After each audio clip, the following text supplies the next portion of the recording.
Octobre 1944, au cœur des forêts dévastées de l'ouest de l'Allemagne, la pluie semblait ne jamais vouloir s'arrêter, et la boue s'accrochait à tout comme si elle cherchait à engloutir les hommes.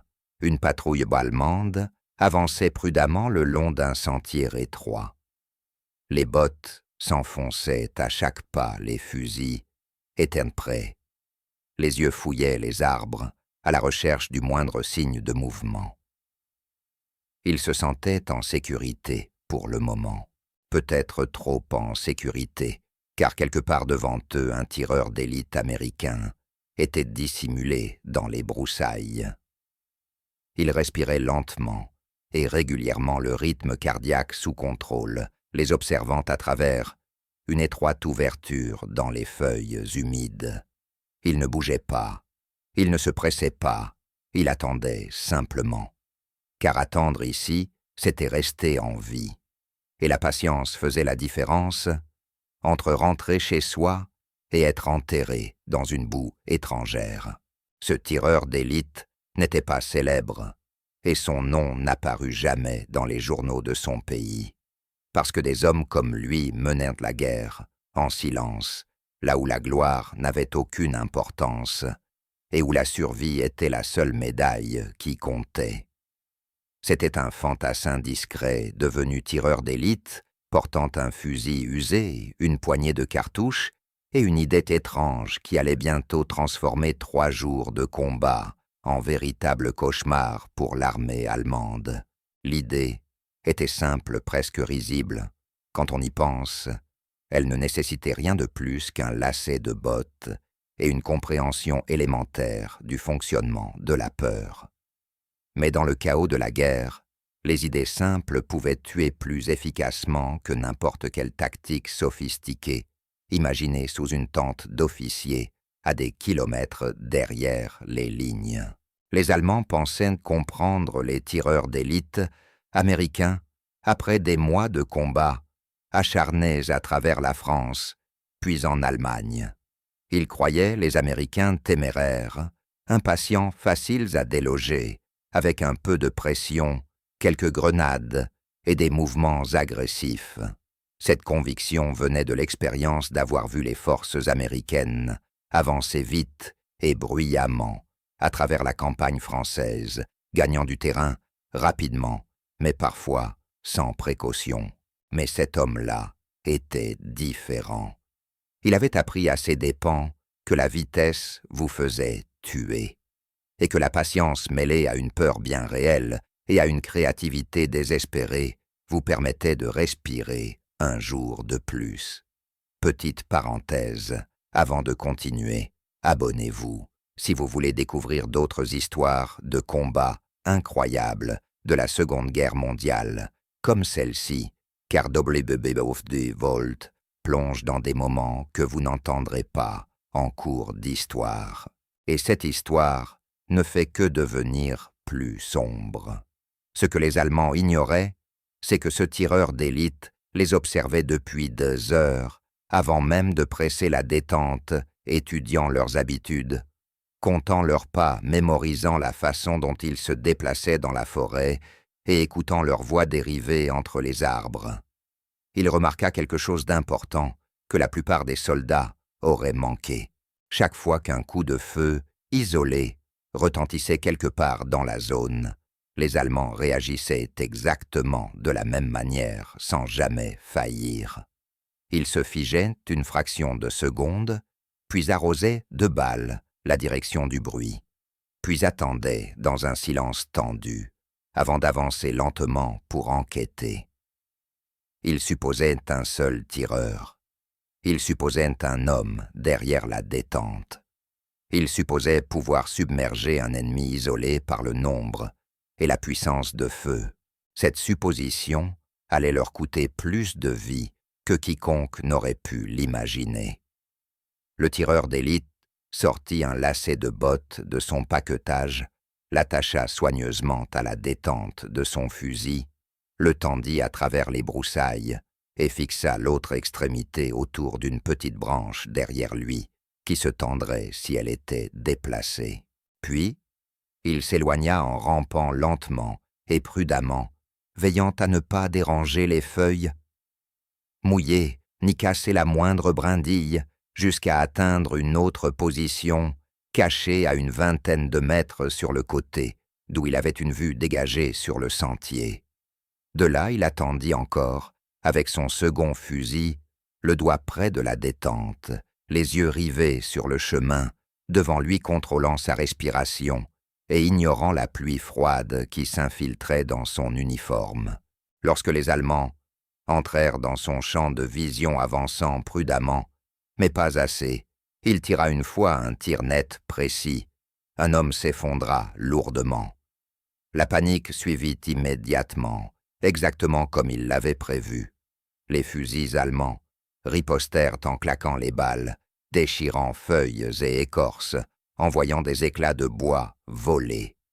Mais le tireur d'élite avait déjà quitté sa première position et observait en sécurité, tandis que les Allemands avançaient avec précaution sur le sentier tendu furieux et déterminé à trouver le tireur.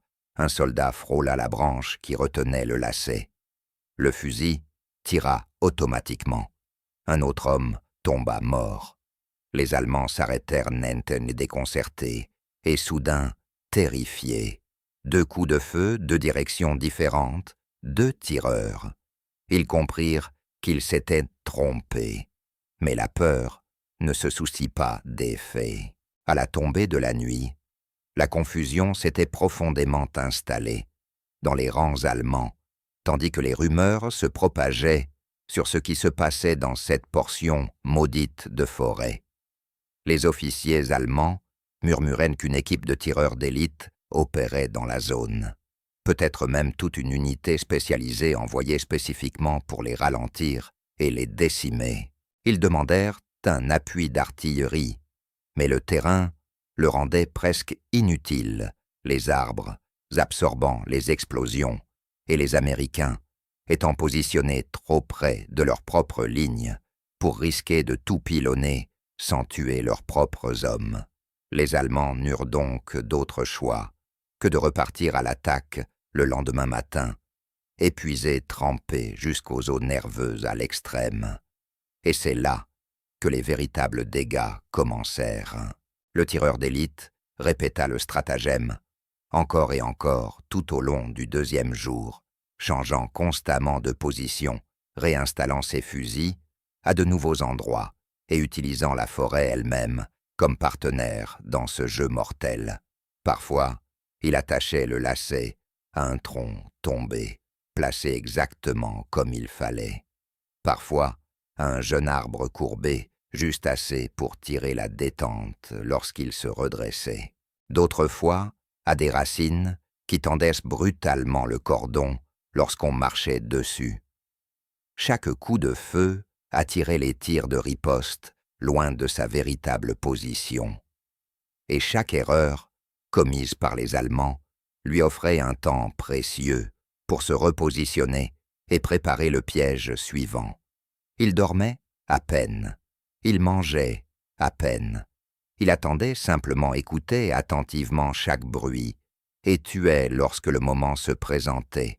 À la fin du 2e jour, des unités allemandes refusaient catégoriquement de traverser cette zone sans un intense feu de couverture.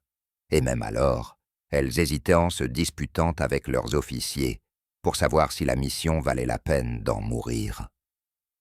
Les soldats juraient sur leur vie qu'ils étaient encerclés par des tireurs embusqués.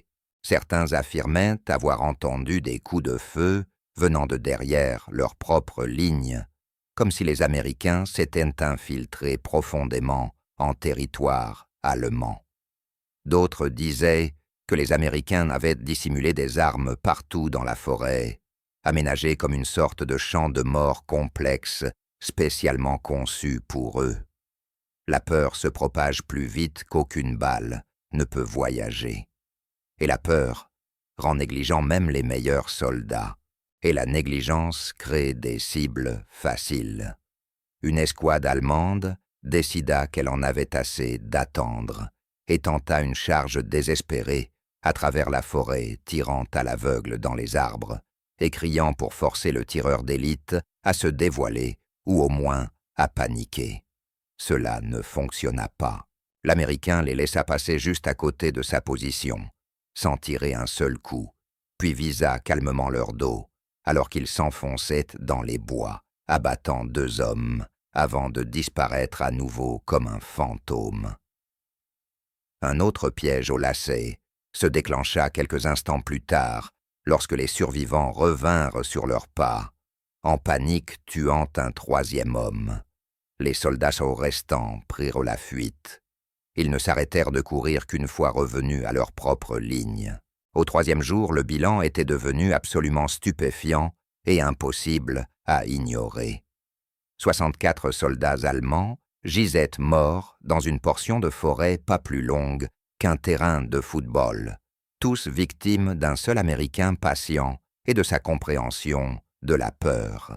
Le commandement allemand ordonna finalement un repli total de la zone, convaincu, au-delà de tout doute, qu'il faisait face à une unité de tireurs d'élite parfaitement dissimulée, appuyée par de l'infanterie aguerrie et probablement d'autres soutiens.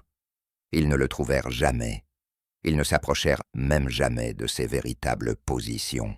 Lorsque les lignes américaines avancèrent plus tard dans la semaine et balayèrent la zone, elles découvrirent les traces laissées dans les arbres des corps, là où ils étaient tombés, des douilles partout, témoignant de la quantité de munitions gaspillées par les Allemands, attirés sur des fantômes et du matériel abandonné dans une panique totale. D'autres soldats entendirent l'histoire se répandre dans les rangs et secouèrent la tête, incrédules. Un seul homme, un truc simple, 3 jours de terreur pure. Le tireur d'élite ne se vanta jamais de ce qu'il avait fait. Il ne tenait pas de compte et ne parlait pas de ses victimes. Pour lui, ce n'était qu'un travail de plus accompli, un autre morceau de terrain tenu assez longtemps pour que la guerre avance et que d'autres hommes prennent sa place. Il survécut à la guerre, rentra en Amérique et s'effaça dans l'arrière-plan de l'histoire, comme tant d'autres qui en portèrent le poids, en silence, sans jamais demander de reconnaissance. Mais la leçon qu'il laissa derrière lui reste pertinente aujourd'hui.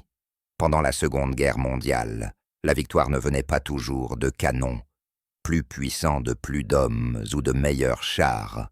Parfois, elle venait de la compréhension de la peur de la patience, quand tous les autres paniquaient, et du fait de savoir qu'un lacet de bottes noué au bon endroit pouvait tuer plus efficacement qu'un peloton entier tirant à l'aveugle.